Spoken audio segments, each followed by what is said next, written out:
ದೇವರಿಗೆ ಸ್ತೋತ್ರವಾಗಲಿ. ಈ ಬೆಳಗಿನ ಜಾವದಲ್ಲಿ ದೇವರು ಕೊಟ್ಟಿರೋ ವಾಕ್ಯ ಭಾಗ ವಿಮೋಚನ ಕಾಂಡ 25:8. ನಾನು ಅವರ ಮಧ್ಯದಲ್ಲಿ ವಾಸಿಸುವುದಕ್ಕೆ ನನಗೆ ಒಂದು ದೇವಸ್ಥಾನವನ್ನು ಕಟ್ಟಿಸಬೇಕು. ಪ್ರಾರಂಭದಿಂದ ದೇವರು ಆದಮ್ಯವಳನ್ನು ಸೃಷ್ಟಿ ಮಾಡಿದಾಗಿಂದ ದೇವರು ಬಂದು ಫೆಲೋಶಿಪ್, ಐಕ್ಯತೆ, ಮುಂಜಾನೆಯಲ್ಲಿ ಅಂದರೆ ಬೆಳಗಿನ ಜಾವದಲ್ಲಿ ಅವ್ರನ್ನ ಹುಡ್ಕೊಂಡು ಬರ್ತಾರೆ.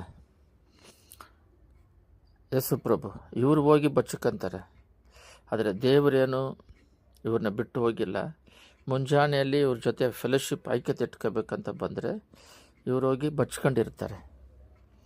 ಆವಾಗಿಂದ ದೇವರು ಮನುಷ್ಯರ ಜೊತೆಯಲ್ಲಿ ಒಂದು ಹೆಂಡತಿ ಗಂಡನ ಪ್ರೀತಿಗಾಗಿ ಮತ್ತು ಮಕ್ಕಳು ಬಂದ್ಬಿಟ್ಟು ತಂದೆ ತಾಯಿ ಅವರ ಟಚ್ಚನ್ನು ಮತ್ತು ಅವ್ರ ಜೊತೆ ಐಕ್ಯತೆಯನ್ನು ಎದುರು ನೋಡುವ ಹಾಗೆ ಎಕ್ಸಾಡಸಲ್ಲಿ ದೇವರು ಮನುಷ್ಯನ ಮಧ್ಯದಲ್ಲಿ ನಿವಾಸ ಮಾಡೋದಕ್ಕೆ ಅವರೇ ಹುಡುಕಿ ಬರ್ತಾರೆ.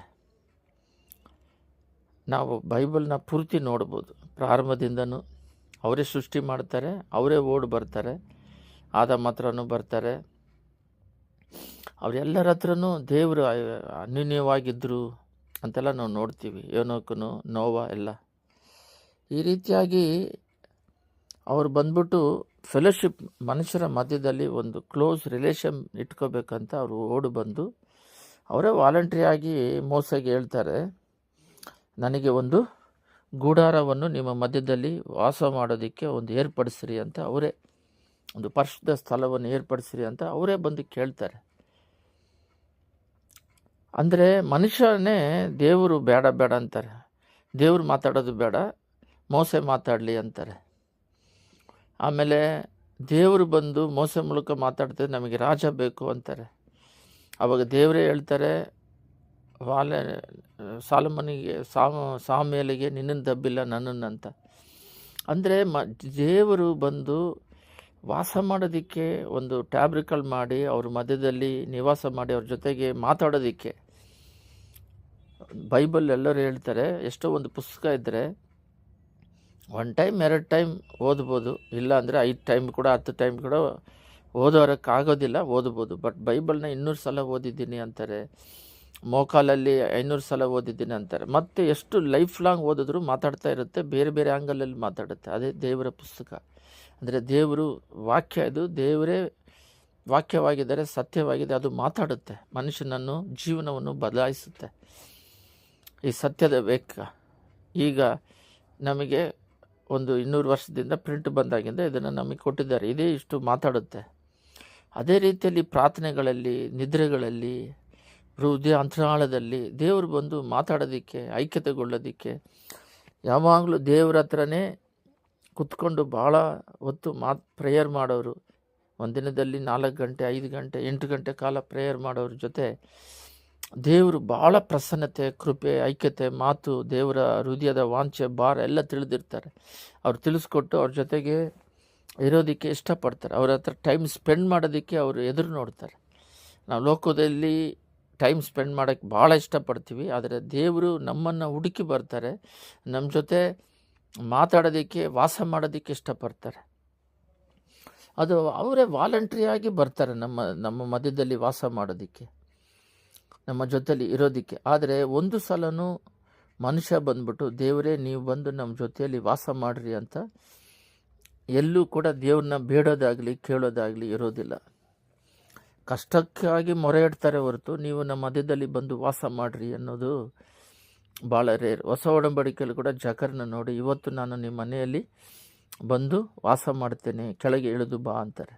ಅಂದರೆ ಅವನಿರೋದು ಮರದ ಹತ್ರ, ಕೆಳಗೆ ಇಳಿದು ಬಾ ಅನ್ನೋದಲ್ಲ, ಸರಿ ನಿನ್ನ ಹತ್ರ ಮಾತಾಡಬೇಕು ಅನ್ನೋದಲ್ಲ, ಇವತ್ತು ನಿನ್ನ ಮನೆಯಲ್ಲಿ ನಾನು ವಾಸ ಮಾಡಬೇಕು ಅಂತಾರೆ.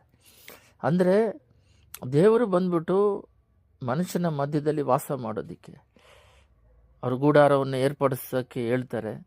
ಅದರಲ್ಲಿ ಮಹಾಪರಿಶುದ್ಧ ಸ್ಥಳದಲ್ಲಿ ಯಾರ್ಯಾರು ಬರ್ತಾರೋ ಅಲ್ಲೆಲ್ಲ ಮಾತಾಡ್ತಾರೆ ಅವರು. ಹೊಸ ಒಡಂಬಡಿಕೆಯಲ್ಲಿ ಕೂಡ ನಾವು ನೋಡುವುದಾದರೆ, ಸ್ನಾನಿಕನಾದ ಯೋಬನು ಮುಟ್ಟಬೇಕಾದ್ರೆ ಅವ್ರ ತಂದೆಗೆ ಬಂದು ದರ್ಶನ ಕೊಟ್ಟು ಮಾತಾಡ್ತಾರೆ ಮಹಾಪರಿಶುದ್ಧ ಸ್ಥಳದಲ್ಲಿ.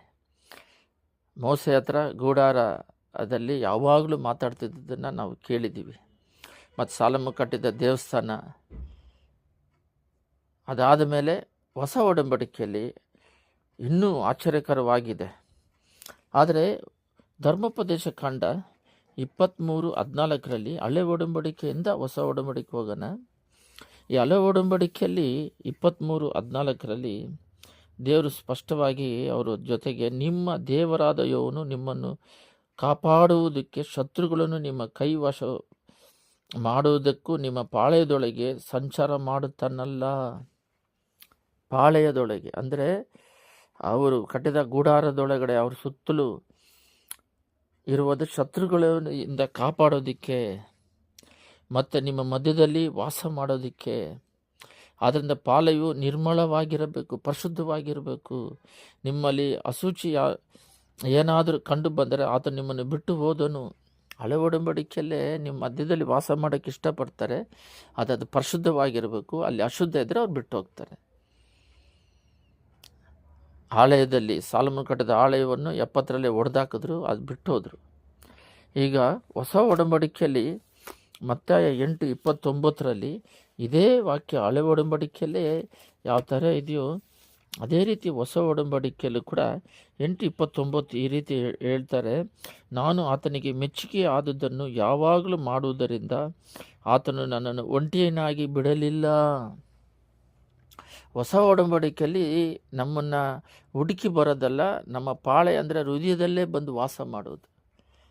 ಹಳೆ ಒಡಂಬಡಿಕೆಯಲ್ಲಿ ಯಾವ ರೀತಿ ಅವ್ರ ಮಧ್ಯದಲ್ಲಿ ವಾಸ ಮಾಡ್ತೀನಿ, ಅಶುಚಿ ಇರಕೂಡದು, ಶುಚಿಯಾಗಿರಬೇಕು, ಅಶುಚಿ ಇದ್ದರೆ ನಾನು ಬಿಟ್ಟು ಹೋಗ್ತೀನಿ ಅಂತ ಯಾವ ರೀತಿ ಹೇಳಿದ್ರು, ಅದೇ ರೀತಿಯಲ್ಲಿ ಹೊಸ ಒಡಂಬಡಿಕೆಯಲ್ಲಿ ನಮ್ಮ ಹೃದಯವೇ ಆಲಯ. ಅವರು ವಾಸ ಮಾಡ್ತಾರೆ. ದೇವರು ಪಿತಾ ಒಂದಾಗಿರ್ತಾರೆ. ಅವರು ನನ್ನನ್ನು ಒಂಟಿಯಾಗಿ ಬಿಡಲಿಲ್ಲ. ನಾವು ಯಾವತ್ತೂ ಒಂಟಿಯಾಗಿರಬಾರದು. ದೇವರ ಒಂದು ಐಕ್ಯತೆಯಲ್ಲಿ, ಫೆಲೋಶಿಪ್ಪಲ್ಲಿ ಇರಬೇಕು. ಅವರು ನಾವು ಇವಾಗ ನಮ್ಮ ಹೃದಯವೇ ದೇವರ ಗೂಡಾರ. ಅವರು ವಾಸ ಮಾಡೋದಕ್ಕೆ ಇಷ್ಟಪಡ್ತಾರೆ. ನನಗೊಂದು ಗೂಡಾರನ್ನು ಏರ್ಪಡಿಸು ಅಂತ ಹೇಳಿದ್ರು. ಅವರೇ ನಮ್ಮನ್ನು ಇವಾಗ ಆರಿಸಿಕೊಂಡು ನಮ್ಮ ಹೃದಯವೆಂಬ ಆಲಯವನ್ನು ಗೂಡಾರವಾಗಿ ಮಾಡಿಕೊಂಡು ಅಲ್ಲಿ ವಾಸ ಮಾಡೋದಕ್ಕೆ ಇಷ್ಟಪಡ್ತಾರೆ. ಅದರಲ್ಲಿ ವಾಸ ಮಾಡಬೇಕಾದ್ರೆ ನಮ್ಮಲ್ಲಿರೋ ಅಶುದ್ಧಗಳೆಲ್ಲ ತೆಗೆದುಹಾಕಿ ಶುದ್ಧವಾಗಿ ಅವ್ರು ಯಾವಾಗಲೂ ನಿರಂತರವಾಗಿ ನಮ್ಮ ಜೊತೆಯಲ್ಲಿದ್ದು ಈ ಲೋಕ ಮುಗಿದ ಮೇಲೆ ಅವ್ರ ಜೊತೆಯಲ್ಲೇ ಪರಲೋಕ ರಾಜ್ಯ ಹೋಗೋದಕ್ಕೆ ದೇವರು ಸಹಾಯ ಮಾಡಬೇಕು. ಅವರು ಮಾಡ್ತಾರೆ, ಅವರೇ ಓಡಿ ಬರ್ತಾರೆ. ಆದರೆ ನಾವು ಅವರನ್ನು ಹೃದಯಾಂತರಾಳದಲ್ಲಿ ಸ್ವೀಕರಿಸ್ಕೊಂಡಿದ್ದೀವ? ಈ ಪರಿಶುದ್ಧವಾದ ಸ್ಥಳವಾಗಿ ನಮ್ಮ ಹೃದಯವನ್ನು ಮಾರ್ಪಡಿಸಿ ಇಟ್ಕೊಂಡಿದ್ದೀವ? ನಮ್ಮ ಮೈಂಡು ಅಲ್ಲಿ ಅವರ ಯೋಚನೆಗಳಿದೆಯಾ? ನಮ್ಮ ಕೆಟ್ಟ ಸ್ವಭಾವಗಳಿಂದ ಅವರು ನಮ್ಮನ್ನು ಬಿಟ್ಟು ಹೋಗ್ತಾರೆ. ಆ ಸ್ವಭಾವಗಳಲ್ಲಿ ಇಲ್ಲದ ಹಾಗೆ ದೇವರ ಸ್ವಭಾವಗಳಲ್ಲಿ ಇದ್ದರೆ ಮಾತ್ರ, ಅಶುಚಿಲ್ಲದ ಹಾಗೆ ಶುದ್ಧವಾಗಿದ್ದರೆ ಅವ್ರು ನಮ್ಮ ಮಧ್ಯದಲ್ಲಿ ನಿವಾಸ ಮಾಡ್ತಾರೆ.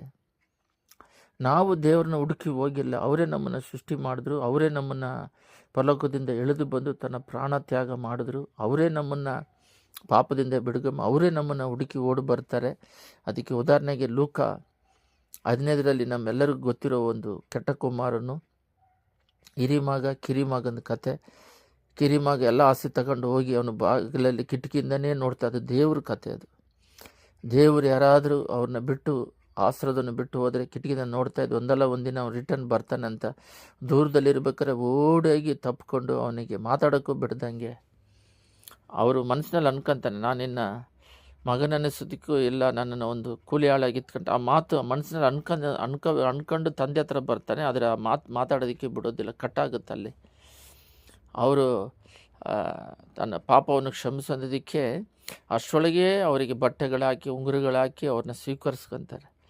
ಅವನ ಜೊತೆಗೆ ಯಾವಾಗಲೂ ವಾಸ ಮಾಡೋದಕ್ಕೆ ದೇವರು ರಾತ್ರಿಯಲ್ಲಿ, ಕನಸುಗಳಲ್ಲಿ, ಬೆಳಗಿನ ಜಾವದಲ್ಲಿ, ತಂಗಾಳಿಯಲ್ಲಿ ತಾನು ಮಾತಾಡೋದಕ್ಕೆ, ವಾಸ ಮಾಡೋದಕ್ಕೆ ಇಷ್ಟಪಡ್ತಾರೆ.